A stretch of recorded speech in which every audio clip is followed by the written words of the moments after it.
Hello friends, ഇന്ന് നമ്മൾ തയ്യാറാക്കാൻ പോകുന്നത് വളരെ എളുപ്പത്തിലും നല്ല ടേസ്റ്റിയിലുമായിട്ടുള്ള ഒരു മീൻകറി തയ്യാറാക്കാൻ പോവുകയാണ്.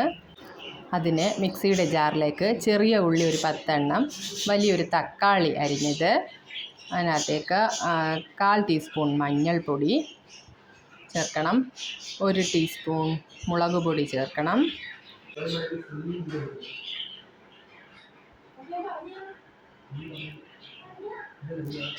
എന്നിട്ടിത് വെള്ളം ചേർക്കാതെ നന്നായിട്ട് പേസ്റ്റ് പോലെ അരച്ചെടുക്കണം.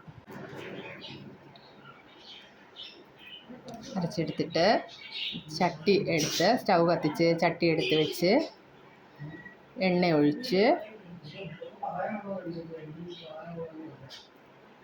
ഉലുവയും കടുകും പൊട്ടിക്കണം.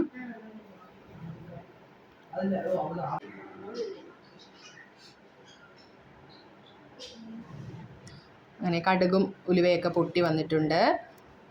അതിനുശേഷം നമുക്ക് നമ്മൾ അരച്ച് വെച്ച അരപ്പ് ചേർത്ത് നന്നായിട്ട് അതിൻ്റെ പച്ചമണമൊക്കെ മാറുന്നത് വരെ നന്നായിട്ട് വഴറ്റി കൊടുക്കുക.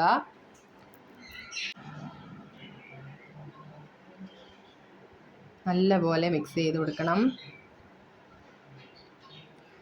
നല്ല മിക്സ് ചെയ്ത് അതിൻ്റെ വെള്ളമൊക്കെ വറ്റി നല്ല അതിൻ്റെ എണ്ണയൊക്കെ തെളിഞ്ഞ് വരുമ്പോഴേക്കും നമുക്ക് കറിവേപ്പില ചേർത്ത് കൊടുക്കാം. എന്നിട്ട് നന്നായിട്ട് മിക്സ് ചെയ്ത് കൊടുക്കാം. നമുക്ക് വാളംപുളിയോ അല്ലെങ്കിൽ കുടംപുളിയോ ചേർക്കാം. ഞാനിവിടെ വാളംപുളിയാണ് ചേർക്കുന്നത്.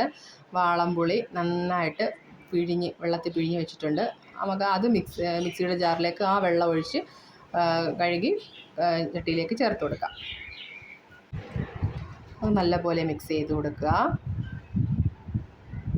ആവശ്യത്തിന് വെള്ളം ചേർത്ത് കൊടുക്കുക. ഈ കറി തിളയ്ക്കുന്നത് വരെ നമുക്ക് വെയിറ്റ് ചെയ്യാം. കറി നന്നായിട്ട് തിളച്ച് വന്നിട്ടുണ്ട്. അപ്പോൾ നമുക്ക് ഉപ്പ് ചേർത്ത് കൊടുത്തിട്ടുണ്ടായിരുന്നു. അതിനുശേഷം നമുക്ക് മീനും ചേർത്ത് കൊടുക്കാം. നമുക്ക് നല്ലതുപോലെ അടച്ച് വെച്ച് 10 മിനിറ്റ് വേവിച്ചെടുക്കാം.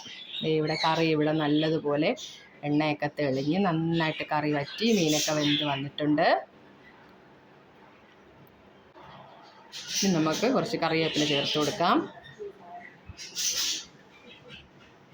നമുക്ക് ചക്കക്കറിയുമായിട്ട് സെർവ് ചെയ്യാം. Okay, thank you.